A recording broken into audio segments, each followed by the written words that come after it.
Part 2. Inside the chili flower, structure, pollination and fertilization. So far, we have explored the outer beauty of the chili flower and learned about some of its fascinating characteristics. But now, it is time to look deeper. Because hidden inside this tiny flower is an incredible biological system that is responsible for creating a new fruit. Imagine this. You are looking at a small white chili flower. From the outside, it may look simple and ordinary. But inside, nature has already prepared an entire system for reproduction, fertilization, and the formation of a new fruit. So, let's understand this amazing flower, one part at a time. The sepals. The first structures we see are called sepals. These are small, green, leaf-like structures located at the base of the flower. When the flower is still a bud, the sepals help protect it. Even after the flower opens, the sepals remain attached to its base. And when the flower develops into a fruit, they can still be seen at the top of the chili. So, these small green structures play an important protective role throughout the flower's development. The petals. Now we come to the most attractive part of the flower, the petals. A typical chili flower has around 5 white petals. They spread out in a star-like shape, giving the flower its beautiful appearance. Although chili flowers usually do not have a strong fragrance, their light color and shape may help make them visible to visiting insects. When a chili plant is covered with many small white flowers, the entire plant can look incredibly beautiful. But the real story is happening inside the flower. The male reproductive part, stamens. Now let's look at the male reproductive organs, known as the stamens. A chili flower generally has 5 to 6 stamens. At the top of each stamen is a structure called the anther. And this is where something very important happens. The anther produces tiny reproductive particles called pollen grains. These microscopic pollen grains play a crucial role in the formation of seeds and, ultimately, the development of the fruit. Without successful pollination, the process of fruit formation cannot be completed. The female reproductive part, pistil. Now we come to one of the most important structures in the chili flower, the female reproductive organ, known as the pistil. The pistil has 3 main parts. The first is the stigma. It is located at the top and is often slightly sticky, helping pollen grains attach to its surface. Below the stigma is the style. The style acts like a pathway through which the pollen tube can grow toward the ovary. And at the bottom is the ovary. This is one of the most important parts of the flower. Why? Because after successful fertilization, the ovary develops into the fruit. Inside the ovary are tiny structures called ovules. After fertilization, these ovules develop into seeds. So, in a very simple way, ovary becomes the fruit, and ovules become the seeds.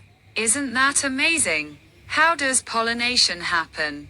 Now the big question is, how do pollen grains reach the female part of the flower? This is where pollination comes into the picture.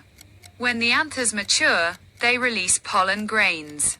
These pollen grains can reach the stigma of the same flower or, in some cases, another flower. Chili flowers are bisexual, meaning they contain both male and female reproductive organs within the same flower. Because of this, self-pollination can occur. In self-pollination, pollen from the anther reaches the stigma of the same flower. However, insects can also play a role. Bees, small flies, and other visiting insects may carry pollen from one flower to another, contributing to cross-pollination. So, while self-pollination is common, insects can also contribute to pollen transfer and genetic diversity. The amazing pollen tube. Now comes one of the most fascinating stages of the entire process. Once a pollen grain lands on a suitable stigma, It can begin to germinate and form a very thin structure called a pollen tube. This tiny tube begins growing downward through the style. Think of it as a microscopic pathway carrying the male reproductive cells toward the ovary. The pollen tube continues its journey down through the style toward the ovary and eventually reaches an ovule. This is where the next major event takes place. Fertilization. Inside the ovary are the ovules. When the pollen tube reaches the appropriate ovule, the male and female reproductive cells come together. This process is called fertilization. And this is the moment when the next generation of the plant truly begins. After successful fertilization, the flower starts undergoing a remarkable transformation. The white petals gradually dry out. They eventually fall away. But the ovary remains. And now, something incredible begins to happen. From flower to fruit, the ovary starts growing and developing. At first, you may see only a tiny green structure. But slowly, day by day, it becomes larger. The tiny structure begins to take the shape of a young chili fruit. The flower that once looked delicate and beautiful has now completed one of its most important roles. It has started the formation of a new fruit.